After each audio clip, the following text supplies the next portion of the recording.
ചിരിച്ചുകൊണ്ട് പാടാൻ കഴിവുള്ള ഗായികമാരെ വളരെയധികം പ്രേക്ഷകർക്ക് ഇഷ്ടമാണ്. അതുപോലെ തന്നെ വളരെയധികം കുറേയധികം പതിറ്റാണ്ടുകളായി പ്രേക്ഷകർ ഏറ്റെടുക്കുന്ന ഗായികമാരും ഒരുപാടുണ്ട്. അക്കൂട്ടത്തിൽ ചെറിയൊരാളെയല്ല സുജാത. വ്യത്യസ്തമാർന്ന രീതിയിലെ ഗാനാലാപന ശക്തിയോടെയും സന്തോഷത്തോടെ എല്ലാം പ്രേക്ഷകരുടെ മുന്നിലേക്ക് എത്തിക്കാനുള്ള കഴിവുള്ളത് കൊണ്ട് തന്നെയാണ് 30-50 വർഷത്തോളമായി തന്നെ മലയാള ഇൻഡസ്ട്രിയിൽ നിലനിൽക്കാൻ സാധിക്കുന്നത്. ഇപ്പോഴിതാ പ്രേക്ഷകർ സുജാത പറയുന്ന ചില കാര്യങ്ങളാണ് ഏറ്റെടുക്കുന്നത്. കുറച്ച് നാളുകൾക്ക് മുൻപ് തന്നെ സുജാതയുടെ ഡയറ്റിനെ കുറിച്ച് ഉൾപ്പെടെ ചോദിച്ചുകൊണ്ട് വീഡിയോകൾ പലതുണ്ടായിരുന്നു. അന്ന് തൻ്റെ ഡയറ്റിനെ കുറിച്ചും പറയുന്നുണ്ട്. പ്രേക്ഷകർ വളരെയധികം സോഷ്യൽ മീഡിയയിൽ വളരെയധികം തന്നെ പ്രേക്ഷക പ്രീതിയോടെ തന്നെ ഏറ്റെടുക്കുകയും ചെയ്യുന്നുണ്ട്. ആരാധകരുടെ വളരെയധികം സ്നേഹം പിടിച്ചു പറ്റിയ സുജാതയുടെ ജീവിതത്തിൽ വളരെയധികം അനുഭവിക്കുന്ന കാര്യങ്ങളെക്കുറിച്ചും പറയുന്നു. 4-5 വർഷത്തോളമായി താൻ സ്റ്റേജിൽ ലൈവ് പെർഫോമൻസുകൾ നടത്തിയിട്ടില്ല എന്ന വെളിപ്പെടുത്തൽ സുജാത നടത്തിയിരിക്കുന്നു. അതിന് ഒരു കാരണമുണ്ട് എന്നും ആരോഗ്യമാണ് തൻ്റെ കാരണമെന്നുമാണ് ഇപ്പോൾ സുജാത വെളിപ്പെടുത്തുന്നത്. എന്നാൽ ഇത് സുജാത പറയുമ്പോഴാണ് പ്രേക്ഷകർ ശ്രദ്ധിച്ചതെന്നും അത് ശരിയാണല്ലോ ചേച്ചി എന്ന് പറഞ്ഞുകൊണ്ട് പലരും ഇപ്പോൾ കമൻ്റ് ചെയ്ത് എത്തുന്നതും. സുജാത പറയുന്നത് വരെയും ഭൂരിഭാഗം പേരും ഇത് ശ്രദ്ധിച്ചിരുന്നില്ല എന്നതാണ് യഥാർത്ഥ കാര്യം. എന്നാൽ കഠിന സുജാത ആരാധകർക്ക് മാത്രമാണ് ഇത് അറിയാവുന്നത്. ഇന്നലെ മാർച്ച് 31 ആയിരുന്നുവെന്ന് കഴിഞ്ഞ ദിവസം സുജാത ഒരു കുറിപ്പെഴുതി. സുജാത മോഹൻ്റെ 63-ാം ജന്മദിനമായിരുന്നുവെന്ന്.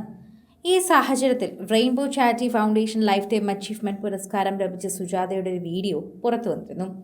AR റഹ്മാൻ്റെ സഹോദരിയും ഗായികയുമായ AR റഹീനയാണ് ഇപ്പോൾ സുജാതയ്ക്ക് പുരസ്കാരം നൽകിയത്. അതിനെ തുടർന്നുള്ള വീഡിയോകളും വൈറലായിക്കൊണ്ടിരിക്കുമ്പോൾ തന്നെ പുരസ്കാര ലബ്ധിക്ക് ശേഷം സുജാത വേദിയിൽ ഒരു പാട്ട് പാടാൻ ശ്രമിച്ചു. ഹൈ പിച്ചിൽ തനിക്ക് പാടാൻ സാധിക്കില്ല, ഒരു വോയിസ് പ്രശ്നമുള്ളതായി സുജാത പറഞ്ഞു. അത് പറയുമ്പോൾ ഗായികയുടെ ശബ്ദം ഇടറുന്നുണ്ടായിരുന്നു. കഴിഞ്ഞ 4-5 വർഷത്തോളമായി ഞാനൊരു വേദിയിലും പാടിയിട്ടില്ല, ലൈവ് ഷോകൾ ചെയ്തിട്ടില്ല. എനിക്ക് വോയിസിൽ ചെറിയൊരു പ്രശ്നം തോന്നുന്നുണ്ട്. പക്ഷേ ഈ വേദിയിൽ എനിക്ക് പറയണം, ഒരിക്കൽ ഞാൻ തോറ്റുകൊടുക്കില്ല. ഇത്ര കാലമായി ചെയ്തു വരുന്ന പ്രാക്ടീസ് ഞാൻ ചെയ്യുന്നുണ്ട്. കഴിഞ്ഞ 2 വർഷത്തോളമായി 2-3 മണിക്കൂറോളം ഞാൻ പ്രാക്ടീസ് ചെയ്യും. പക്ഷേ ഇന്ന് കിട്ടിയ ഈ ഇൻസ്പിറേഷനാണ് ശരിക്കും പറഞ്ഞാൽ എനിക്ക് ഏറ്റവും വലുത് എന്ന് ഞാൻ പറയണം. തീർച്ചയായും ഞാൻ അതിൽ കൂടുതൽ സമയം ചെയ്യും. തിരിച്ചു വേദിയിൽ വീണ്ടും പാടുമെന്ന് ഉറപ്പ് നൽകുന്നുവെന്ന് സുജാത പറയുകയും ചെയ്തു. സുജാത നേരത്തെയും ഈ പ്രശ്നം ഉണ്ടായിരുന്നതായി തന്നെ ഇപ്പോൾ റെയ്ന പറയുന്നുണ്ട്. പുതുവെള്ളൈമഴ എന്ന പാട്ട് പാടുന്ന സമയത്തായിരുന്നു അത് അന്ന് സംഭവിച്ചത്. അന്ന് ഞങ്ങളുടെ അമ്മ സുജാത ഹോമിയോപ്പതി ഡോക്ടറുടെ അടുത്ത് കൂട്ടിക്കൊണ്ടു പോവുകയും ഒരുപാട് പ്രാർത്ഥിക്കുകയും ഒക്കെ ചെയ്തിരുന്നു. ഇപ്പോൾ നമുക്ക് പ്രാർത്ഥിക്കാൻ സാധിക്കും.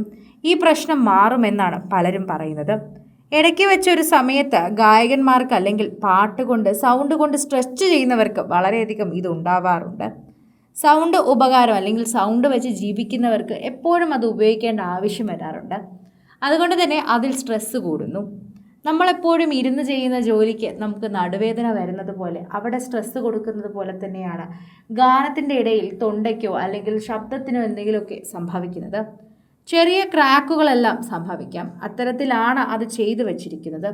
ഇതെല്ലാം ഒരു സൗണ്ട് സിസ്റ്റം പോലെ തന്നെയാണ്. സാധാരണ ഒരു സൗണ്ട് സിസ്റ്റം കുറേയധികം നാൾ കഴിയുമ്പോൾ ചീത്തയാകുന്നത് പോലെ തന്നെയാണ് ഒരാളുടെ ശബ്ദം എന്നുകൂടി പറഞ്ഞേ മതിയാകൂ.